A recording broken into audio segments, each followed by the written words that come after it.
trying to fix the last stream. Hopefully this will help fix the stream. Remarkably independent individuals. They have their own view of the law and the fact. They consume the briefs and the arguments that are made by litigants before them. And remarkably, they do deliver opinions that carry the country forward. But I think it would be just sort of ignoring what we all know to be true, to ignore the fact that this Supreme Court has tended to weigh in heavily for the president in surprising ways. Immunity case determined that prosecutors were not able to prosecute a sitting president. So the courts have played in many ways to the power of this president.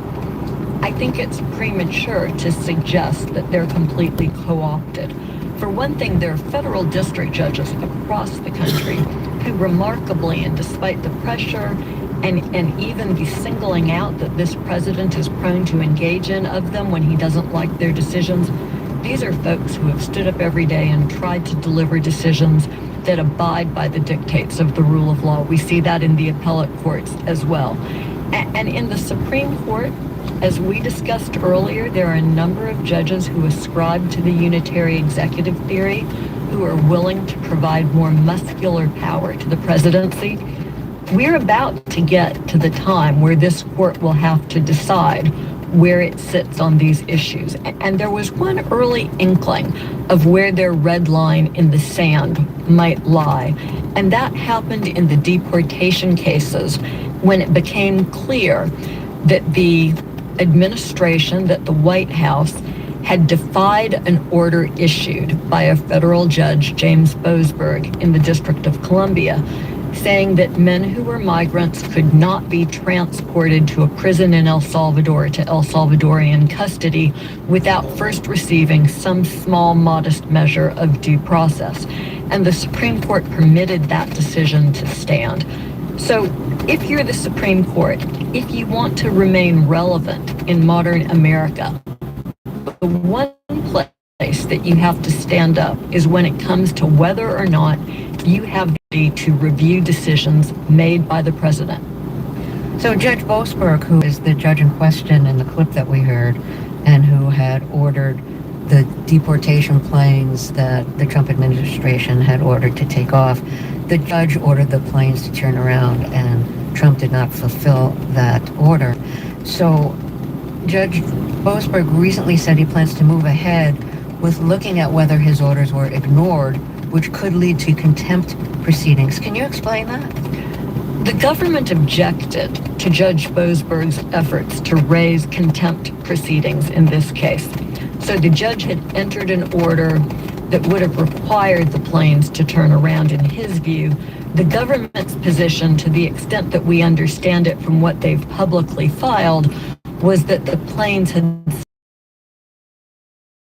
jurisdiction of the United States before this order was entered, and that meant it didn't apply to them. I'm not sure if I'm doing full justice to the government's argument because it hasn't been fully fleshed out, but nonetheless, there's a new twist to this, which is a whistleblower who came forward and said that prosecutors were told by a high-ranking Justice Department official that it might be necessary to ignore court orders in order to effectuate the president's purpose. I'm not going to repeat the language that he allegedly used. So now there will be this proceeding where the ACLU lawyer who has been proceeding on behalf of the migrants, LegalAlert, will have the opportunity to present this new evidence in court, and Judge Boasberg will apparently hear testimony from live witnesses and make a determination about whether a criminal contempt referral to the Justice Department for certain individuals should be made. We're taping on Monday morning. Judge Boasberg indicated that he would issue guidance to the parties by the close of business on Monday, indicating how he wanted to proceed with this contempt inquiry because he needs to engage in a fact-finding inquiry to determine what happened before he can make a decision about what he does next. So everything is in flux until the judge issues that guidance to the parties. Let's take another break here. If you're just joining us, my guest, and she has a new book, which is called Giving Up is Unfold, a manual for keeping a democracy. She served as U.S. Attorney for the North District of Alabama during the Obama administration and is a longtime contributor, legal analyst for MSNBC, which is now MS Now. We'll be right back after a short break. I'm Terry Gross, and this is Fresh Air.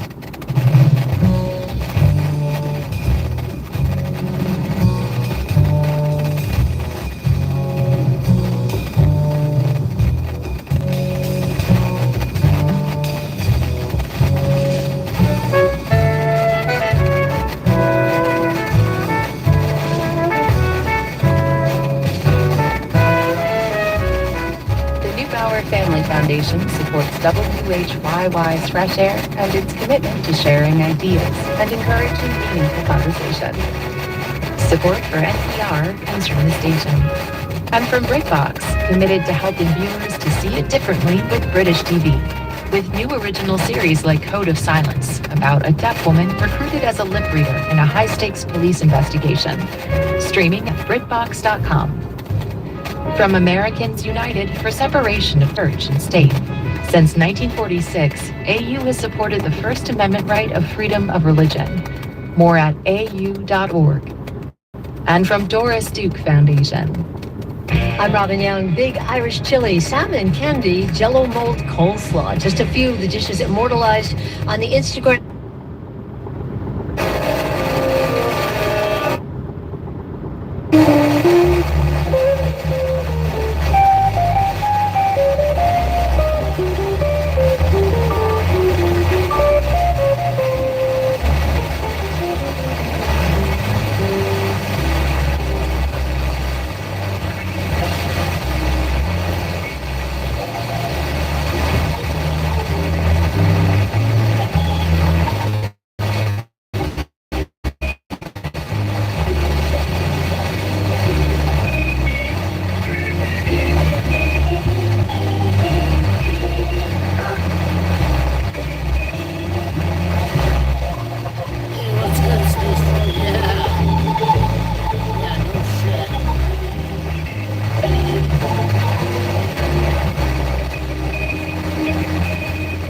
The most rat snake fucking motherfucker you could possibly fucking find.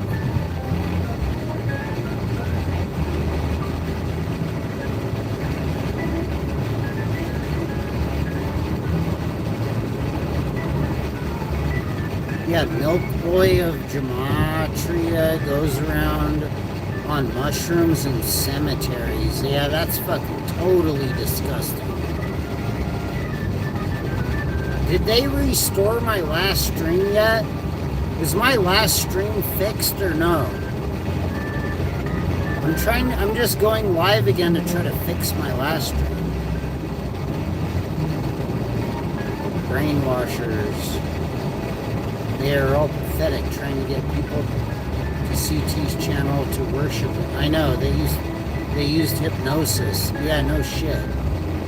Exactly.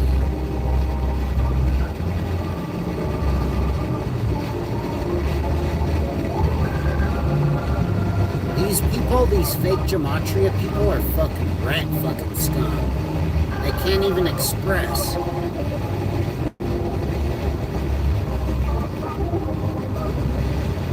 Hey, what's good? 22 fake Gematria fraud fucking scum. I just fully exposed you fucking scum in my last fucking stream. And I'm trying to restore the stream because these Gematria fucking scum shit all ratted the fuck down. Should play Master of Puppets by Metallica. I totally would if I could. Hey, what's good? Tammy Tamu. Good evening. I would totally play Master of Puppets if I could. But I only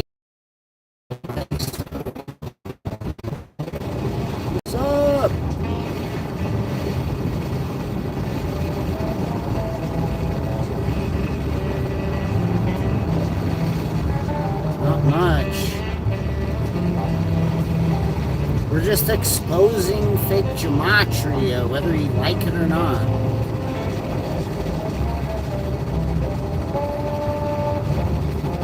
Hey, what's good? Zoned Out? Zoned Out? Yo, that's a cool name, Zoned Out. Every single one, Saibu. Yeah, something like that. I'm not sure what that means exactly, but yeah.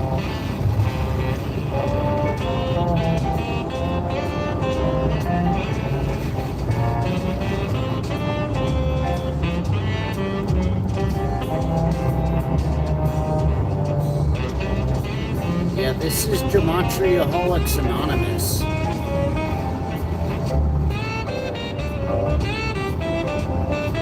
God, I hope they restore my last stream. That's ridiculous.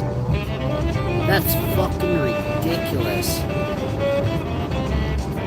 You know what the problem is? They have my fucking Google account so ratted the fuck down, the Gematrias do, that it like glitches me out off of YouTube. So when I tried to end my stream, it like just glitches the fuck out. Fucking rat, fucking scum.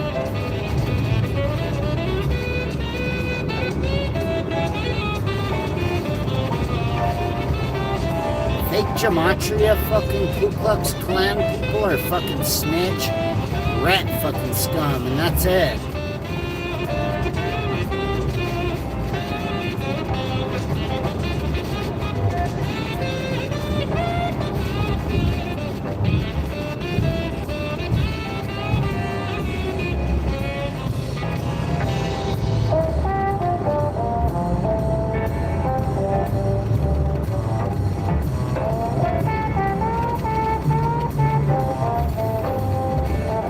I want to get rid of these motherfuckers so fucking bad. Like, we have to get rid of them by the end of the year. We have 1 month to just get rid of fucking Zachary K. Hubbard, the snitch, the fraud, the fucking show with the gambling fucking fraud. The one that's been like threatening and violating our rights and rat doxing and doing rat garbage and snitching 24/7 for 3 years straight. That one.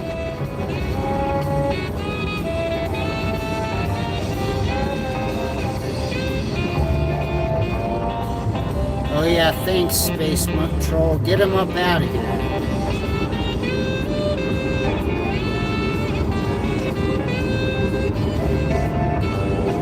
Just get rid of the fucking quacks. I should probably just end the stream before they start doing more rat garbage.